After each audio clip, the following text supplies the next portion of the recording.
le Dieu de ma vie. En toi j'ai trouvé le salut. Reçois, oh Dieu, l'adoration d'un cœur que tu as sauvé. Je veux t'adorer.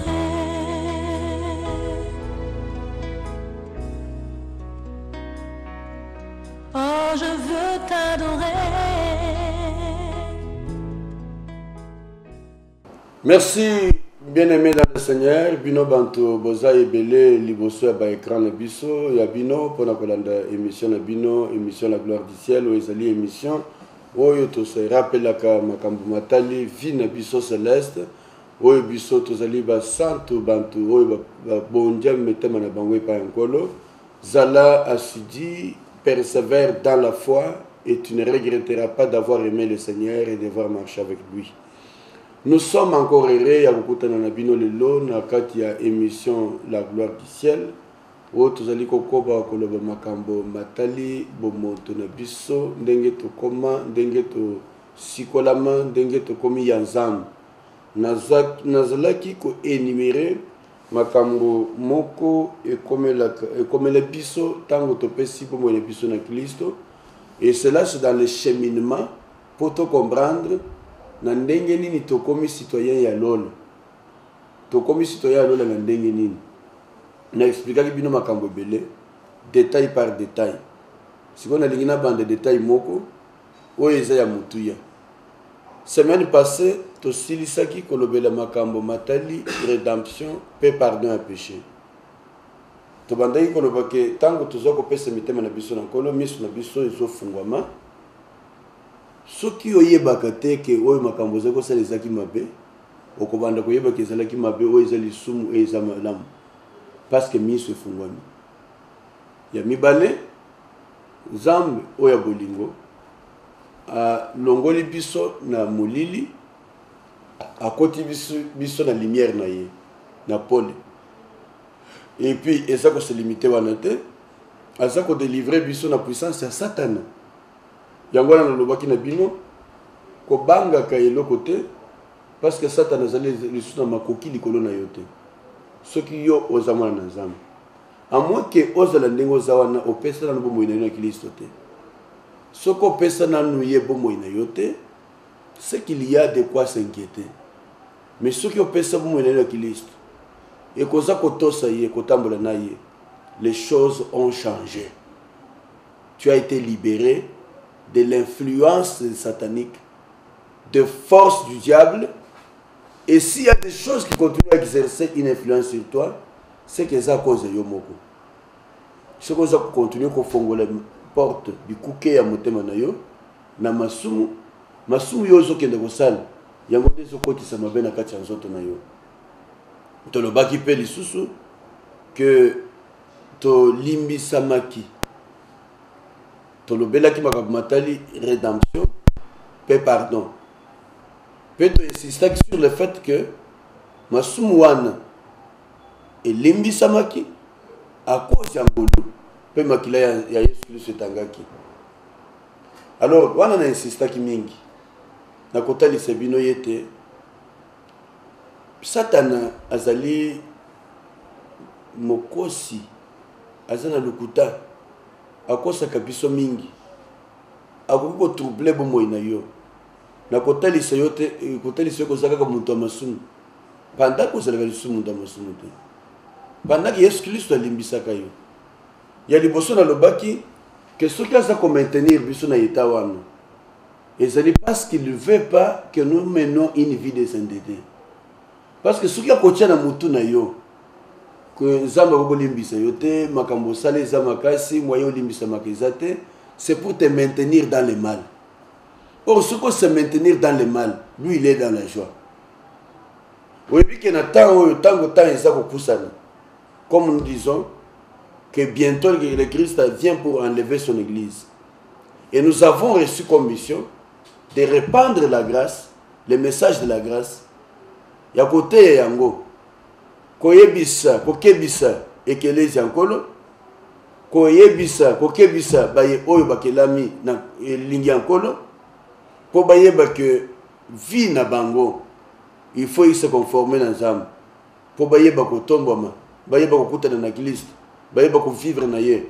Pendant ce temps-là que nous faisons ce travail, Satan a travaillé peu pour nous retenir bantu na masumu, pour nous retenir bantu na distraction. Ce n'est pas pour rien que vous voyez les choses qui s'inventent toujours.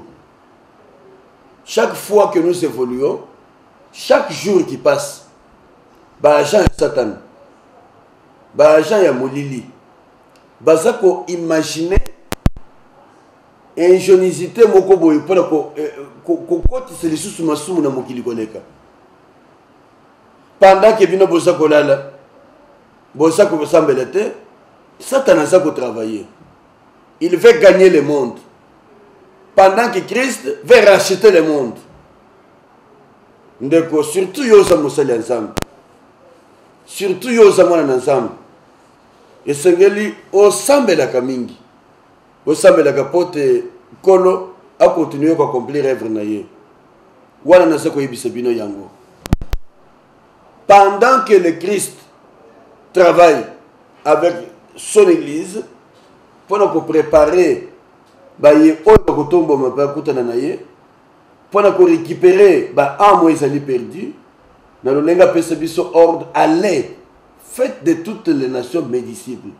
Alors toutes les nations posa na ye ezake ezate biso nyonso toyeba ye tokoma bayokoli na ye toyeba kotambola na ye toyeba kosalela ye. Mais en même temps que Christ aza kosalela na biso mission wana agent ya Satana baza ko travailler pe pona ko distraire biso pona ko éloigner biso pour nous garder biso na ténèbres, que lumière éclaire mon qualité. Mais Bible le dit, les ténèbres ne régneront pas toujours sur la terre où il y a l'angoisse. Car le peuple qui marchait dans les ténèbres a vu une grande lumière. Oh, je bénis le Seigneur pour la grande lumière qui vient sur le Congo, la RDC. Je bénis le Seigneur pour ce qui est en train de s'accomplir et se réaliser en 7 ans. Et nous continuons à prier pour que ce pays soit sauvé.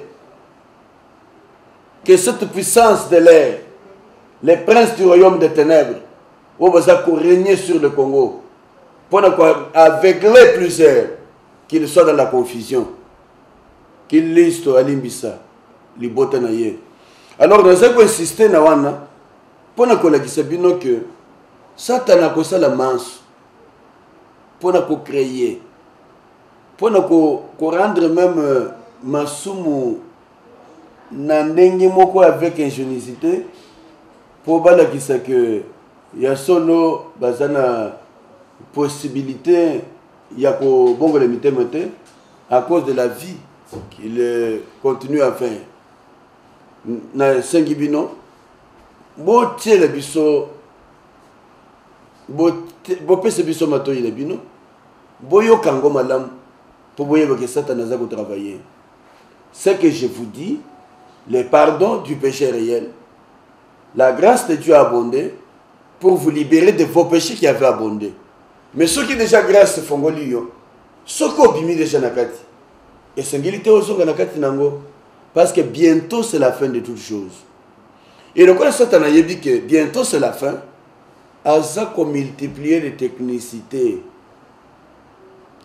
Le lokomona ba création ya makambo ba création ya mode ba création ya biloko ndenge na ndenge ba film baza ko tiela biso juste pour nous orienter vers les ténèbres. Et vous aussi vous devez discerner ces choses.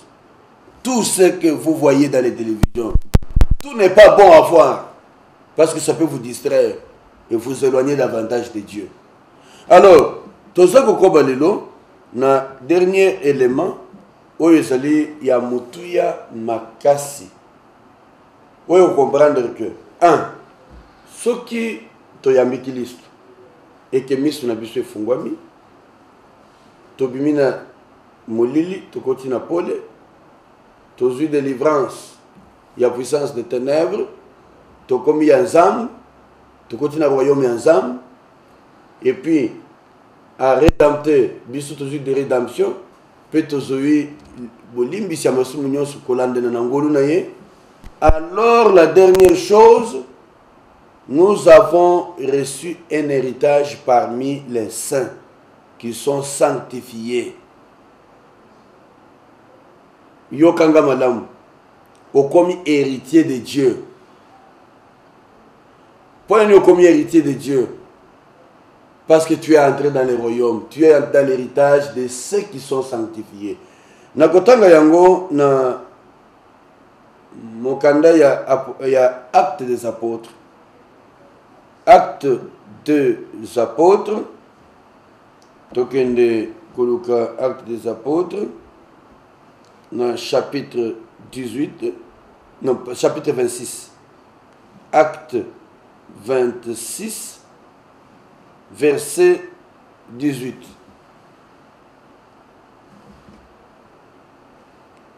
Acte des apôtres, chapitre 26, verset 18. Totangi, je t'envoie leur ouvrir les yeux pour qu'ils passent des ténèbres à la lumière et de la puissance de Satan à Dieu, pour qu'ils reçoivent par la foi en moi le pardon des péchés et une part d'héritage avec les saints. Ah, c'est merveilleux ça. Une part d'héritage avec les saints. Tu comprends ce que je veux dire? Et puis, ça balaye toutes les pensées que tu avais de toi-même. Tu es devenu héritier de Dieu. Une personne de la maison du Père. Et le commis héritier de Dieu, de la maison de Dieu, citoyen de cieux, homme de la maison de Dieu.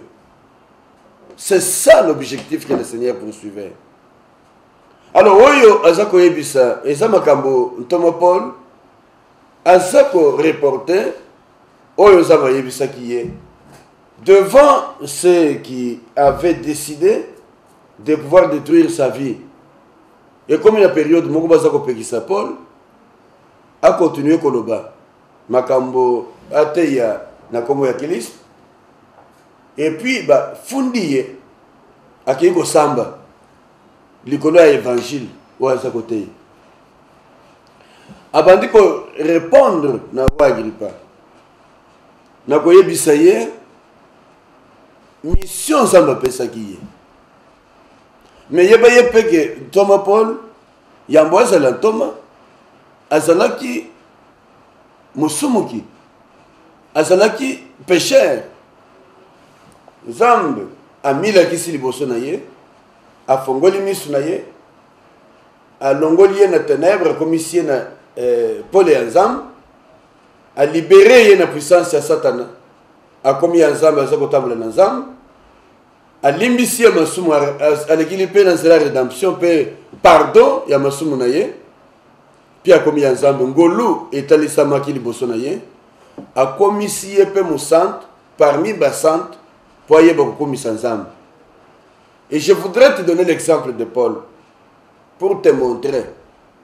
Na lo lenge moko asalaki na Paul, akoki pe kosala na yo. Il est un Dieu toujours présent qui pardonne, qui sanctifie. Alors apesi Paul mission. Paul a ko rappeler. Alobi ki tango bengisaki ye. Alobi na yeboy 1 natindi yo pour fongola misu yabaye oyo bazali na kati ya mulili. Nous avons parlé de l'ouverture des yeux. Ya mibale alobi na bango pour qu'il passe des ténèbres à la lumière. Tolobeli yango. 3 qu'il passe de la puissance de Satan à la puissance de Dieu. Donc, limbisami masum. Ça c'est important. Mais il y a souka, en tout cas, verset où il qu'on rappelait ma cambonios na le belibino, na ba étape où il qu'on mené biso, to comme consacré totalement en colo. Pour na ba ye oyo, ba dimere kilisto, to mo pola ça qu'on répétait yango. Kende, fongola misu, ya ba ye oyo basana katia masum, basana katia ténèbres, pour être baleka. Na ténèbres, ba comme na lumière, ya misato, ba fongoma na minyololo ya satana, ba kota na vie ya nzambe. 4 na kondima, ba zwa pardon, bolimbisi ya masumu na bango, pe ya suka une part d'héritage avec les saints. Alors, je vais vous parler maintenant de l'héritage des saints. Une part d'héritage avec les saints. Ce qui est manifeste, ce que nous devons reconnaître, ceux qui ont commis ensemble, automatiquement, tu es libéré au quotidien de ta famille ensemble. C'est comme ça que Paul dit, biso tozali ba citoyen ya lola. Asa kolobake cité na biso eza na lola. Cité na biso eza na lola dans le sens que tokoki ko vivre lisusu na lolenge ya mokilité. Vi na biso ebongwami. Tala lolengo sako tambola lobi. Tala ndenge komi lelo. Est-ce que différence ezali entre bomo na yo ya mopagan na bomo na yo ya mokilisto? Lokolo komi parmi ba héritiers baza basantu baza ko hériter royaume ensemble, héritier de Dieu. Nous sommes donc entrés dans la famille du Seigneur et nous devons vivre la vie du Seigneur. Alors lokolo tozali membre et ba héritier spirituel ensemble, tozali ba représentant ya nkolo parce que tu komi ba citoyen ya mokili na ye. Yango Paul aza kotangisa biso na Philippiens chapitre 3 verset 20 oyo totangaki alobi boy, mais notre cité à nous est dans les cieux. Notre cité est dans les cieux, d'où nous attendons aussi comme sauveur le Seigneur Jésus-Christ qui va bientôt venir pour nous enlever, pour que nous allions vivre avec lui. Mutuna nangai ezali boy, cité na yo eza wapi? Oza komene vi na yo lokola mwana na nzambe, lokola muntu akota na héritage ya basantu, ou bien lokola muntu azaka na puissance ya satana aza contrôler ye.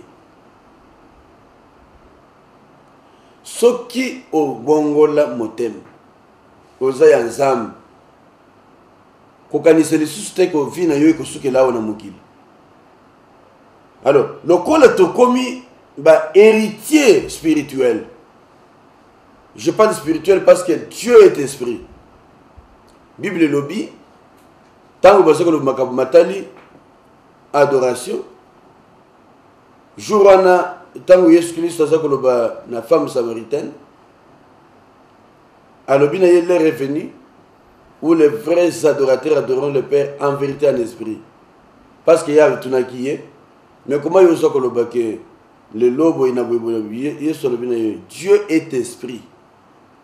Il faut que ceux qui l'adorent en esprit et en vérité. Et puis, pour que yo adore ensemble, il faut l'héritier spirituel de Dieu. Comment on devient héritier spirituel de Dieu? Nakola nanzela cheminement ungana la kisiyo. Soki na ndengo zolanda ngai, otikala jamais ko sosola, koza na molili, et que sengeli ozo décision, ya kobima na kati makambo zosala. Voici le temps favorable pour toi. Temps favorable yango. Décider. Oyamba Kristo na bomo ina yo lokola mokonzi mobikisi. Makambo belé na vie na yo. Eza kotambola te. Oza komona voie de sortie te. Parce que vous êtes sous la puissance des ténèbres. Il l'a envoyé non seulement pour ouvrir les yeux, que ceux-ci passent du ténèbre à la lumière, mais qu'ils soient délivrés de la puissance de Satan. Satan a exercé influence sur vos vies parce que vous lui appartenez. Or, vous n'avez jamais été créé pour que vous soyez du diable. À cause de makambo kotani nango na mokili,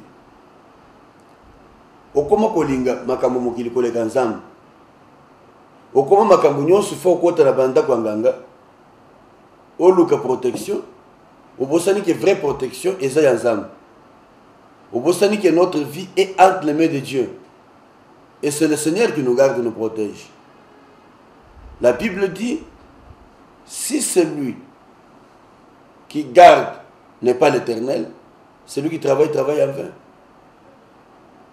Et l'autre nous yosanango, oyo kanisi kozionga na makoki na yo, misala ni yosala, oyo kanisi ko pesa yo bozu koleka, oyo nzamba ko pesa yo, ata oza musu ndenge nini, ata oza mokonzi ndenge nini, qui vous a dit que vous contrôlez votre vie vous-même?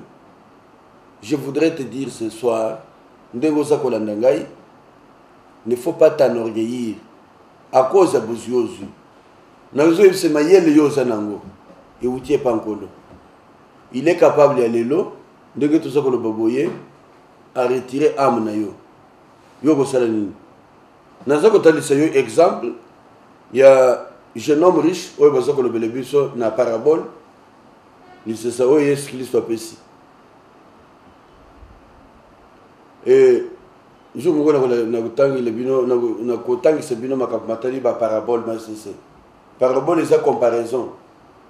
C'est la comparaison pour nous faire comprendre bien les choses. Alors, Biboy, nous il avait des terres.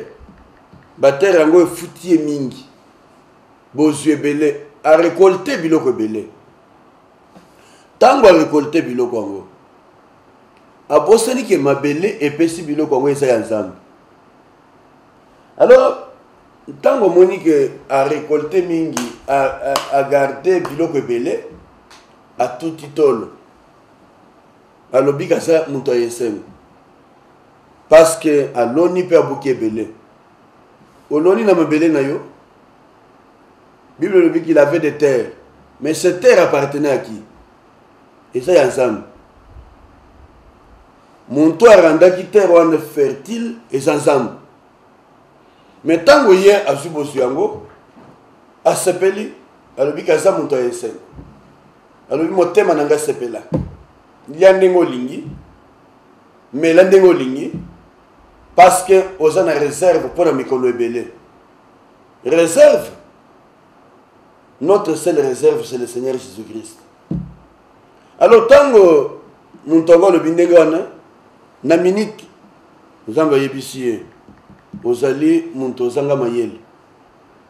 Kaka na minute, on a ça le banayo. Motema na yo, bazako senga yango. Ozako kende. Tokomona sikoyo, biloko yo zanango kutikala ya nani. Na lo lenge wana, aye vous comprendre. Et ce qu'il y a peut comprendre. Que au côté Elikia na bozioza na ngote. Webi combien na bantu. Bazo ebele. Mais batika bozunyo sona na mukiliao. Tango babela. Bakele tina mikilia poto pona comme se faire soigner. Mais bazonga na katia sergei. Qui te dit, toi, que tu vas arriver éternellement dans ce besoin? C'est pour te dire qu'aujourd'hui, la vie est entre tes mains. Tu peux préserver ton avenir, même si tu mourrais. Et que Bisengo Onyo Sutikali, tu as l'avenir auprès du Père. C'est pour cela que nous avons été appelés à vivre pour Dieu et à vivre pour le Seigneur. Mais ce que comprendre en côté, qu'on soit continuer de aux alliés pour détruire ta vie et puis aux alliés pour préparer un avenir malheureux. C'est aujourd'hui le temps favorable de préparer un avenir heureux auprès du Seigneur. il n'y aura pas de joie après ta mort sur la terre si ta vie n'a pas été dans le Seigneur. Parce que tu as une place de tourment, place où tu et tu n'auras rien gagné. Mais en ce moment, tu as une occasion. Tu as le choix de ce que tu vas devenir demain. Et ce choix se prépare aujourd'hui. Ton lendemain se prépare aujourd'hui. Ton avenir meilleur, après la vie sur terre, tu iras vivre où? Et Seigneur, aux décisions, comme citoyen, il y a un royaume, il y a un zam. Zam alingiyo. Soki ozali ya zam. Tambola lo lenge sengeli. Le ngobani. Le lenge sengeli. Mais pas pona ba oyo na utikoloba. Na kopesa bango lisesa ya mozu oyo azalaki na biloko ebele. Je vous dis que biloko ebele ko sauver pour moi na yote.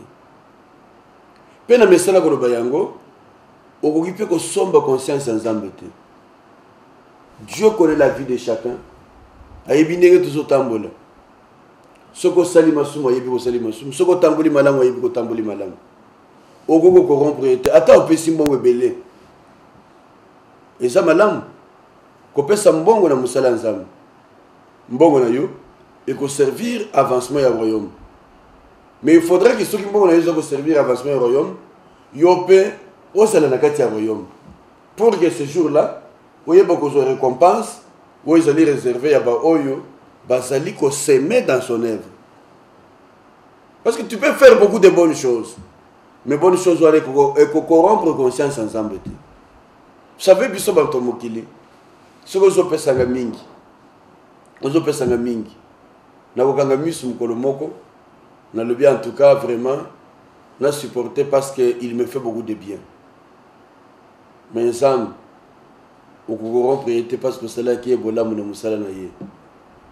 faut que ta vie soit conforme à lui. Bible lobby, rechercher la paix avec tous et la sanctification.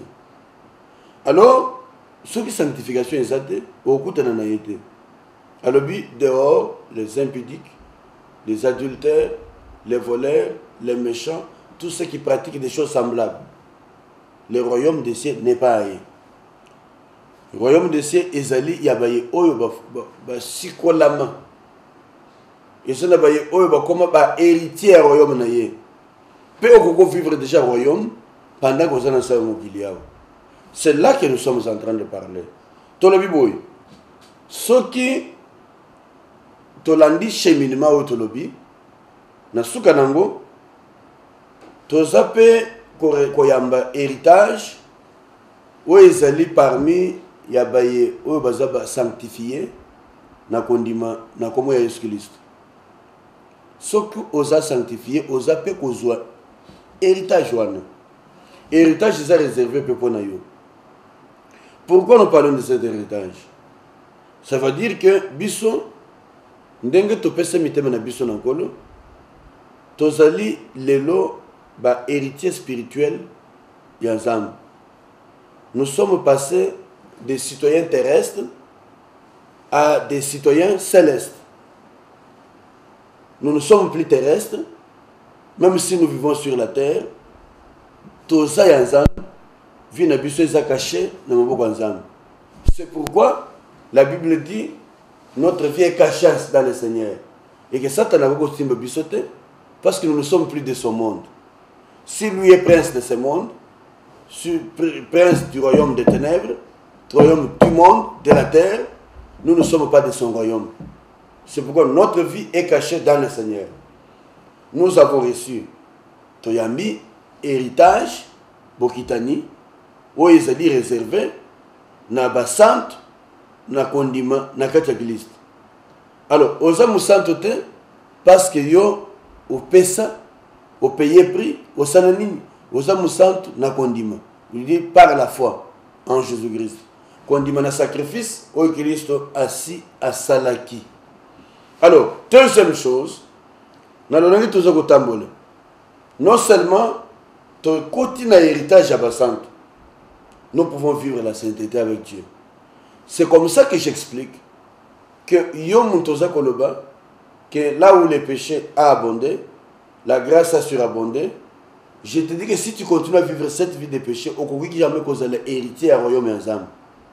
Au cours jamais que vous héritage à Bassante. Kokota na milieu est réservé pour la Bassante. Parce que les pécheurs ne verront pas le Seigneur. C'est pourquoi la Bible dit Koloba. Et puis si quelque chose t'arrive, pasteur n'a pas comprendre te, motema nangi ezakimiete, parce que n'a pas ça qui. Mais c'est ça, la semence divine qui est en toi. Et ça va te mousser basali à kosi à sali mbeba, mais ça va continuer que c'est la kandenga sali.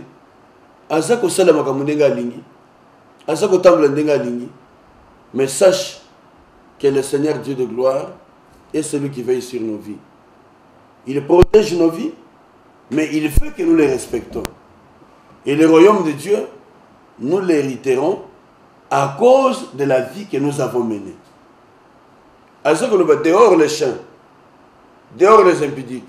Donc, comment un impudique est considéré comme un chien qui est chassé de la maison de Dieu?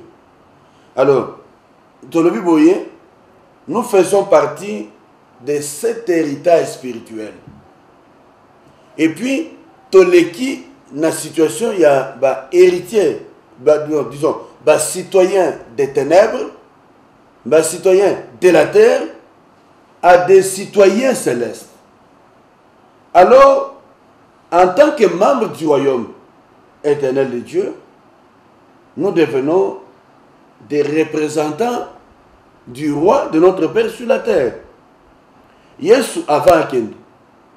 Azako yebisa bandimina ye, azako sambela pona bango. Kuna epa ya tata. Azako loba nazako tika bango na mokili. Kasi baza ya mokili te. Ça veut dire que nous, le fait pour nous d'être sur la terre ne veut pas dire que nous sommes de la terre. Nous sommes sur la terre parce que Dieu nous garde pour une mission. D'aller et annoncer la bonne nouvelle à ceux qui ne les connaissent pas encore, pour que tant que vous voyez,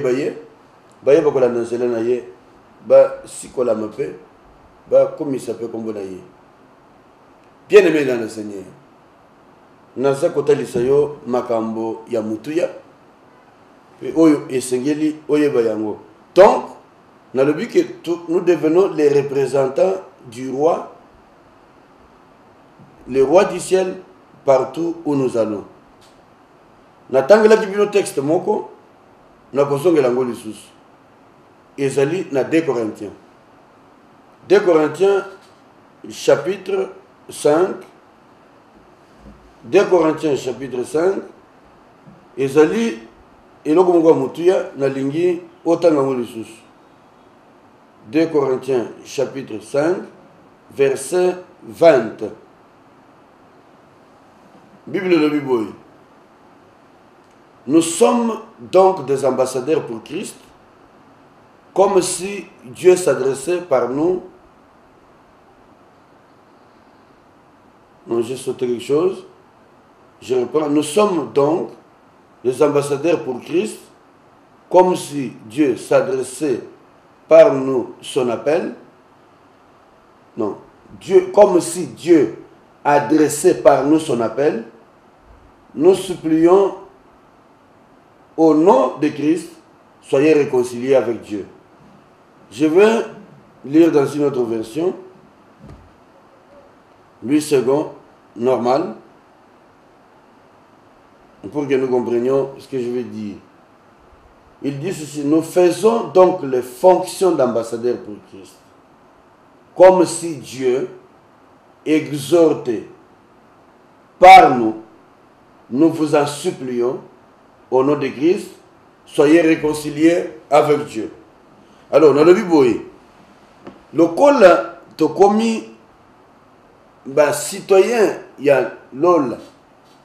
Ce qui te sa on a mokili, te sa pour représenter notre roi, le roi du royaume des cieux. D'ailleurs, nous sommes donc des ambassadeurs de Christ. Bisika nyonso biso to sa kokoto. Vine biso et sengeli c'est le vie où ils ont représenté un colo. Alors je peux me poser la question, na lolenge nangai ya kotambola, na lolenge nangai ya koloba, bizaleli nangai, ekoki kokumisa mokonzi ya lola oyo nazali ko représenter, ou bien ekoko fingisa ye. Je veux m'adresser particulièrement na bakilisto, parce que on a ça koloba etali bakilisto oyo bakoma ba citoyen ya lolo oyo bomo ina bango ekabama na nkolo oyo bazali ko vivre pona ye pona ça koloba tozali ko sala fonction ya ba ambassadeur ya Kristo. Ce que mission ya ambassadeur o babengi diplomate ya mboka moko na kati ya mboka mususu ezali ya ko représenter dignité ya mboka na ye, ezali ya ko représenter mboka na ye na kati ya mboka yango. Et puis ce que ça ko représenter mboka, ça ko représenter président ya république. Ça veut dire que ba acte nyonso yo za ko poser bisika yo zali et la kisi ke oza ko sala misala o etali nzambe bisika yo sa ko tambola lokola tolobi makambo ya ambassadeur ba diplomate ya mboka na eko ezala ya mboka na biso bia ba mboka mosusu na kati ya mboka na biso esengeli ndeko oyeba yete ambassadeur azali représentant ya mboka na ye. Soki ya solo oza ambassadeur ya lola awanase ozali pe représentant ya mboka o ya biso awanase. Alors quelle est ta vie? Otambola kandenge nini? Vie na yo ezala kandenge nini? Okiko ozala pensa représentant ya lola. Alobi toza kosala fonction ya ambassadeur ya Christ. Est-ce que je suis conscient que vie nga na sa komene il faut essayer la vie à Christ et qu'à partir de moi on reconnaisse que le Christ est vivant. À ça qu'on le nous sommes des ambassadeurs de Christ, comme si Dieu exhortait par nous, nous vous disons soyez réconciliés avec Dieu. Donc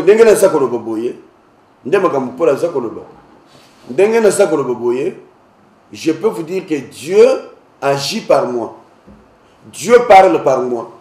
Je suis le représentant de Dieu et je vous adresse une parole qui vient de Dieu. Ne me regardez pas moi, considérez-moi comme l'ambassadeur de mon roi céleste. Et ce que je vous dis maintenant, c'est ce que le ciel vous communique. Yo muntu ozali musali nzam, ozali mwana nzam, mais obosani essentiel ya vie oyo za bengeli yo. Okomi koleka na makambo ndenge na ndenge bizaleli ndenge na ndenge oza kobongola na maloba parce que tu veux attirer les gens vers toi au lieu d'attirer les gens vers le Seigneur Jésus-Christ, celui qui les sauve. Nous faisons fonction d'ambassadeurs de Christ, comme si Christ parlait par nous. Oui, tous les citoyens à l'ol. Les citoyens à l'ol. Et que chaque citoyen d'une nation a soumis à la loi, a soumis à la loi, oui, ils ont kamamboka na ye. Mais beko ils ont kamamboka na biso, ils ont dit parole de Dieu, la Bible. C'est notre constitution céleste. La constitution de notre royaume du ciel. Bible lobby, il a racheté les hommes de toutes les nations. Il a fait de nous un sacerdoce royal. Une famille de Dieu. Pour que nous vivions pour lui. Maintenant, toi tu es du sacerdoce. Tu as la vie du sacerdoce. Le sacerdoce est composé de sacrificateurs, les lévites, les gens qui sont consacrés au Seigneur. Et là, il ne dit pas qu'il faut que tu sois apôtre, il faut que tu sois pasteur, il faut que tu sois l'évangéliste. Tous, nous sommes les rachetés de Dieu. Ceux qui ont dit Christ, automatiquement, tu es racheté de l'Éternel. Et désormais, tu dois mener une vie déconsacrée.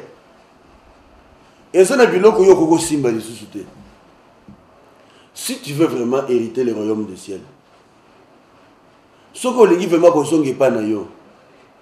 Bible le dit, notre cité est dans le ciel, d'où nous attendons. Notre cité n'est pas sur Mokuna. C'est ça que c'est le Christ nous délivrer de la situation que nous traversons aujourd'hui. Mais ceux qui au Tiango pensent à monter, tu seras surpris au dernier jour. Et les jours là se préparent jour après jour. Constater que pendant un temps, au Salamayo Lingi, et un jour tu vas régler ta vie. Mais non, c'est maintenant le moment. Oui, nous sommes, je disais, citoyens du ciel, et plus encore des ambassadeurs pour notre roi, Jésus-Christ. Ambassadeur, c'est-à-dire que tu as lycée Longiankolo. Bisika nyonso na zako kota. Eza la place bantu moningai. Eza la place bantu bazako monangate. Je ne peux pas dire qu'on ne me voit pas. Est-ce que tu peux avoir le même comportement que tu as dans les secrets, mais aussi devant le public? Ou bien dans les secrets, tu te comportes d'une manière, là où tout le monde te voit, mais bisika, il y a un saint, pour des moments et des liés. C'est pour toujours et dans tout lieu. En tout lieu, nous sommes ambassadeurs de Christ. Bisika nous sommes collègues. Koka motendeko. Ceux qui me connaissent suka, ba yebisio, kola lobino yoka yebiyote. Il dit que je ne vous ai jamais connu. Il faut qui pratiquer l'iniquité. Ne sois pas surpris. À ça que nous sommes pas seulement des citoyens, mais des ambassadeurs, c'est-à-dire des représentants. Il y a roi Nebuso, Mokos Nebuso, Jésus-Christ. Et en tant qu'ambassadeur, nous avons réellement reçu le pouvoir et l'autorité. Pouvoir et autorité, il y a un ambassadeur dans un pays a le pouvoir qu'il a reçu de son chef. Il représente son chef. Il peut poser des actes. Là où le président de la République n'est pas, il va agir au nom du président de la République. S'il agit au nom du président de la République, c'est qu'il a reçu aussi l'autorité et le pouvoir. C'est pourquoi je dis que tu n'as rien à craindre de ce monde. Nous avons reçu l'autorité.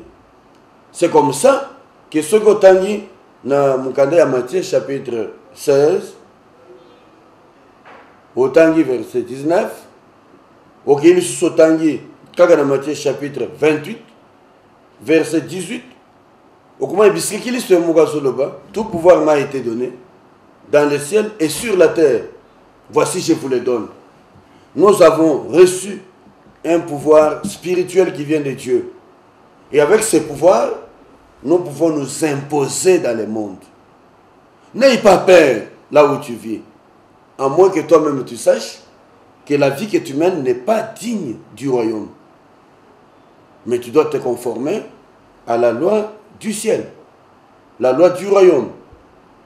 Bien-aimé dans le Seigneur, tout ça qui est dans la mission de Bisso, nous avons quand même un texte Tite chapitre 2, na yebi que tout ça na suka, na zuka la wana na lecture wana, pe to sukeli wana nzambe ako aider biso, ako aider biso to comprendre Tite chapitre 2, na kotanga verset Tite 2 verset 15, Bible lobby, les versets à suka, dit ces choses, exhorte et reprend avec une pleine autorité que personne ne te méprise. Dis ces choses, exhorte, reprend avec une pleine autorité et que personne ne te méprise. Personne ne doit te mépriser parce que tu as l'autorité du ciel. Tu es le représentant du roi des rois et le maître de gloire. Et puis il faut qu'on lise en toi le comportement du roi, la nature du roi, et que cela soit une occasion pour toi de vivre la vie du Seigneur. Nous sommes pratiquement à la fin de notre tranche. Nous vous disons merci de nous avoir suivis.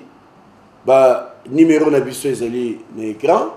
Vous pouvez ce que vous partager na biso peut changer na biso makambo mususu tosukeli wana to bondeli. Père, nous voulons te dire merci pour ton amour et ta joie et ta grâce que tu nous as témoigné. Nous voici devant toi. Nous avons parlé de toi. Nous avons annoncé ta parole comme tu nous l'as recommandé.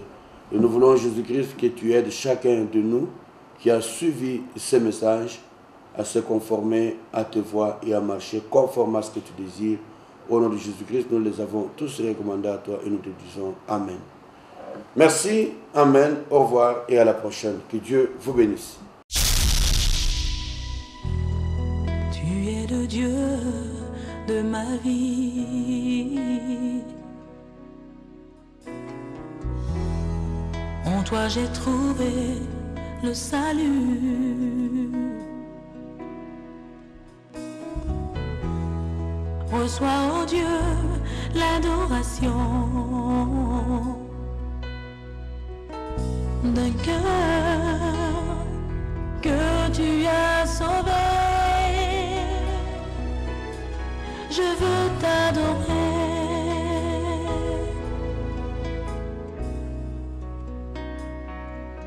Oh, je veux t'adorer.